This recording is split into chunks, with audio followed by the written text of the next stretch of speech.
All that's turned in 7 pieces, and the tail is applied, rolled out in a slab, and put together, and then applied to the rooster, the final piece. This looks like a very realistic leaf you have here. Yes, it is cut out from a slab of clay, a real thin slab of clay. The leaf was applied on there to get the outline of the leaf when I cut it out. And when I pulled the leaf off, the veins showed up on the clay body. It's beautiful. Really looks like a leaf. Thank you. How about the grapes? What's that? The grapes, they're little balls of clay I put on the piece of pottery, and they was glazed in cobalt, blue cobalt. So you're 24, you're a third-generation potter. This is really something you could do for the rest of your life. Yes, I plan to. I really enjoy it. Think you'll be passing it down? Well, I like to keep it going, keep it alive, you know. There's a lot of other potters out there, but there's not many doing it the way we do it. In our earlier visit to Burlon quite a few years ago, it was exciting to watch the process of loading and firing the kiln. Well, it's still exciting now, although I'm sure Burlon would tell you it's just a lot of hard work. The day before a firing, Don, Dwayne, and Charlie all pitch in and help Burlon load the kiln. And the only way to do it is to crawl inside, a job Burlon now leaves to those younger knees. You stack your sides, you know, with the small stuff. You work out. You usually put like the quarts. They're right next to where the arch goes down to the ground. Then you can put another, say, a quart, or even if a gallon will fit there, you put that in there, and you do that on both sides to where you're working to the center. Don's on one side, and I'm on one side. No one really counts, but somewhere around 450 pieces will go into the kiln. Put all I can get in and quit.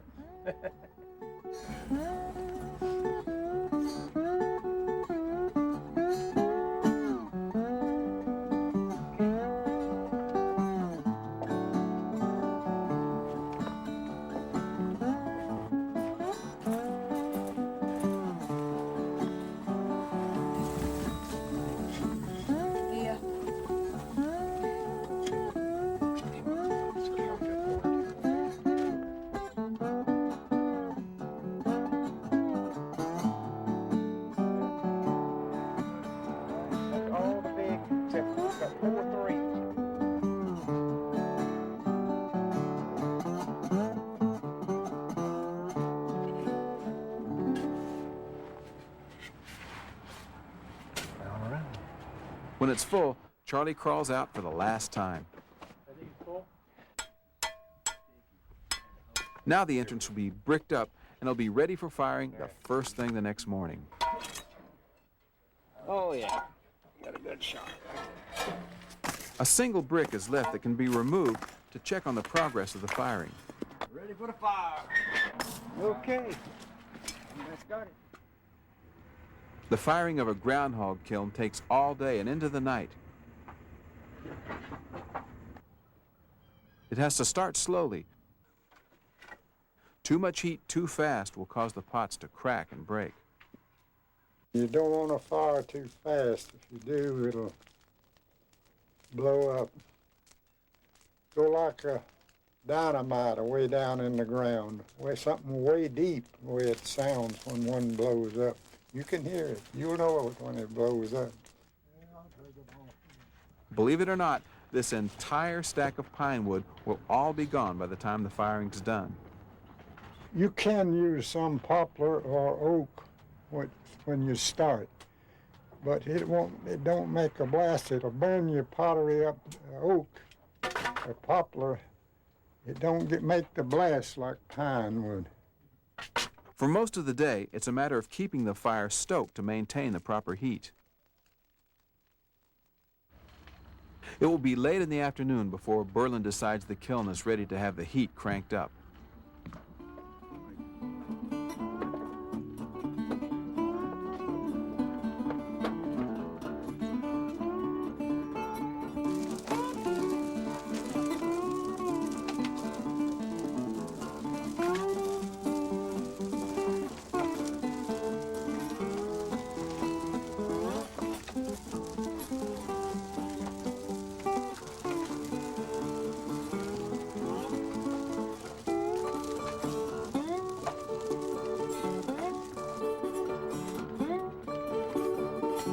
The smoke belching from the chimney may startle people passing by, but neighbors know it's time to head over to Burlon's and wait for the blast-off. All 3 stoke holes are jammed with wood, sending a wall of flame roaring through the kiln.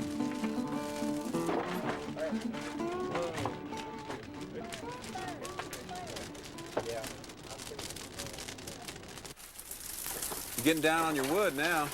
Yeah, we are. We're getting close to How much longer do you think? about 45 minutes, maybe. And then you just let it die out? That's good. That's good. Yeah. Finally, Burlon decides it's done, and the fire is allowed to die down. As the pots cool, they glow a cherry red. As they get a little cooler, the colors of the glazes begin to show.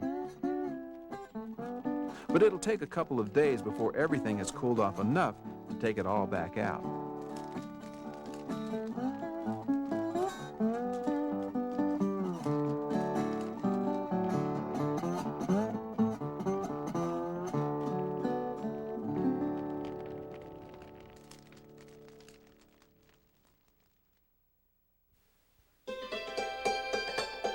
The excitement of the firing is hard to beat, but it's just as exciting to go to a pottery sale.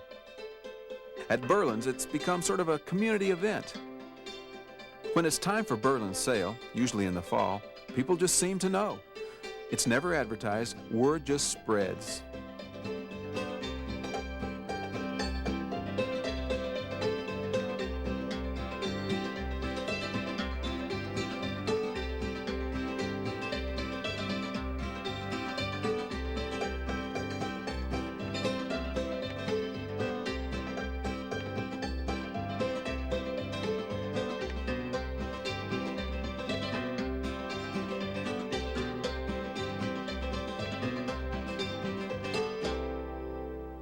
Well, if it weren't for Burlon, we all wouldn't be here today. He went on alone for about 20 years, keeping the Catawba Valley tradition alive. And then, thankfully, in the last 10 years, his son Donald, Charlie Lisk, Kim Ellington, Joe Reinhardt across the street, and about half a dozen other potters have come into this. And so there's going to be a tradition here after Burlon leaves us. At 8 a.m. on the sale day, people are lined up waiting for the yard to open. Some have been there for an hour or two already. I'd like to thank everyone for coming out. Me and my father, B.B. Craig. We're going to draw numbers. Now that is shuffled up well. And number 1 will choose the first piece and go right down the line till it's gone or whatever. Number 1. Okay. Number 2.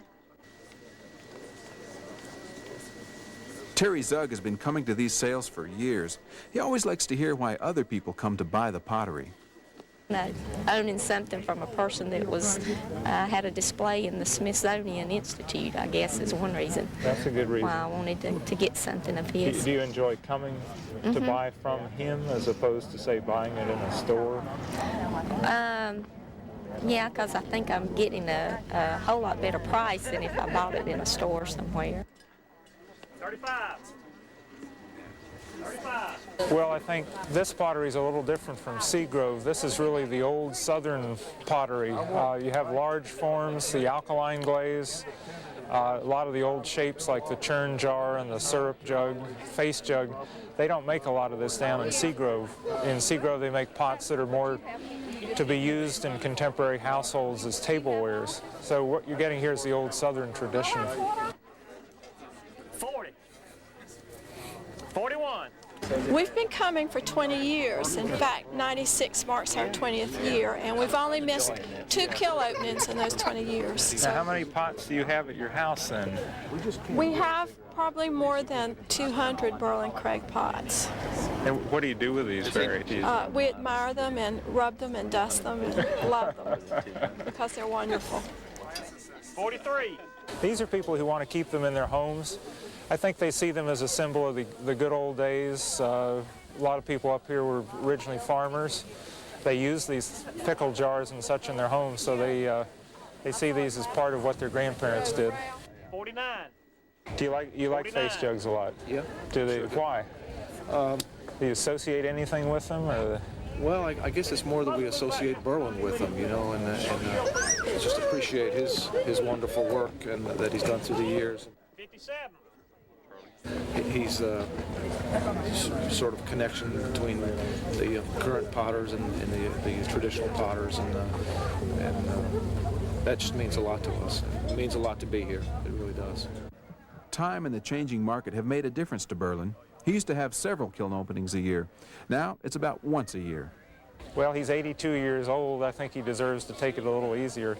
But he's going to be making pottery out here till he drops, I'm sure. He loves it.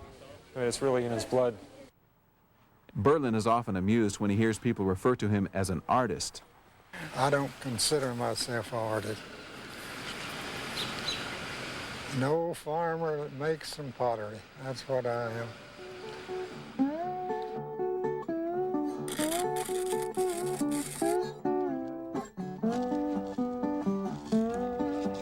Still got room to put them. Yeah, we got room. Put them in.